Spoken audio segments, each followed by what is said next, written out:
Dhaka two Colombo মাত্র 3 ঘন্টার journey. এই সময়টুকুতে খুব বেশি ক্লান্তি ছোঁয়ার কথা নয় ক্রিকেটারদের, কিন্তু টিম হোটেলে পৌঁছার পর সাদা বলের ক্রিকেটারদের সাদা শুভ্র কাঠগোলাপ দিয়ে যখন অভ্যর্থনা বা শুভেচ্ছা জানানো হচ্ছিল, তারপরও তানজিদ তামিমদের চেহারায় একটা মলিন ভাব, হতাশার ছাপ কিন্তু স্পষ্ট ছিল।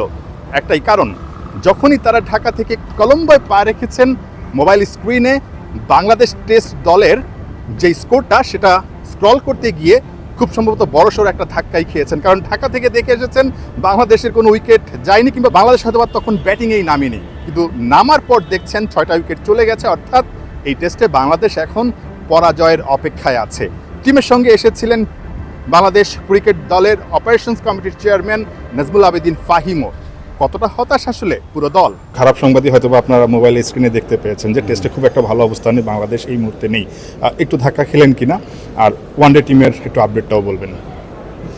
অবশ্যই ধাক্কা খেয়েছে। আমার এক্সপেকটেশন ছিল প্রথম টেস্টে আমরা যেভাবে খেলেছি সেখানে যে ক্যারেক্টার দেখিয়েছে বাংলাদেশ দল, দ্বিতীয় টেস্টেও জয় পরাজয় তো পরের ব্যাপার, বাট সেই ক্যারেক্টারটা আমরা দেখতে পাবো, একটা প্রতিদ্বন্দ্বিতা দেখতে পাবো।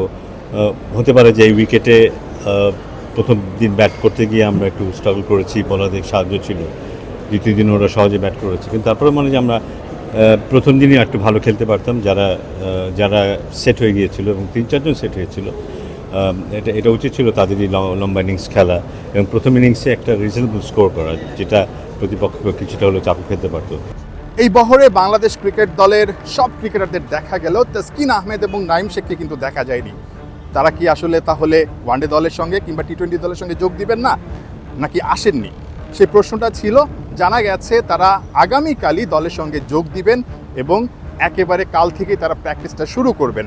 ওয়ানডে এবং টি-20 দলের জন্য এবারের সফরটায় কতটা চ্যালেঞ্জ অপেক্ষা করছে? ওয়ানডে যে দলটা আমরা সবশেষ ঘরের মাঠে শ্রীলঙ্কাকে হারিয়েছিলাম, বাট শ্রীলঙ্কার মাটিতে আবার শ্রীলঙ্কার সঙ্গে আমরা খুব একটা ভালো অবস্থানে নেই। যদি আমরা স্ট্যাটটা দেখি, সবশেষ 6টা ম্যাচ বা 7টা ম্যাচে এখানে আমরা হেরেছি। 2017 সালে সবশেষ আমাদের জয়। সো কতটুকু চ্যালেঞ্জিং হতে যাচ্ছে সাদা বলের লড়াইটা, অর্থাৎ ওয়ানডে এবং টি-20? হ্যাঁ, চ্যালেঞ্জিং তো হবে, কারণ শ্রীলঙ্কা যে ধরনের ক্রিকেট খেলে আমি রিসেন্টলি আগেও দেখেছি আমরা এবং এখনও দেখছি। ওরা যে আক্রমণাত্মক ক্রিকেট খেলে এবং টেস্টে ওরা ওয়ানডের মতো করেই খেলেছে বলা যাবে। কিন্তু আমাদের আসার কথা হচ্ছে যে আমাদের বোলাররা এখন ফিরে এসছে, তাসকিন বলি, মুস্তাফিজ বলি, ওরা এখন ইনজুরি থেকে ফিরে এসছে, তারা দলের শক্তি বৃদ্ধি করবে আশা করছি। ব্যাটিংয়ে আমাদের অনেক নতুন খেলোয়াড় যুক্ত হবে এই সাদা বলের ক্রিকেটে, সেটা একটা আশার কথা। আশা করবো যে ওদের যতটুকু সক্ষমতা আছে সেটা অনুযায়ী ওরা খেলতে পারবে, পজিটিভ ক্রিকেট খেলবে এবং কম্পিটিটিভ ক্রিকেট খেলবে। ফলাফল কথা এখন তো বলে দিতে পারছি না, বাট কম্পিটিটিভ ক্রিকেট খেলবে, এটুকু ডেফিনেটলি আশা করবো।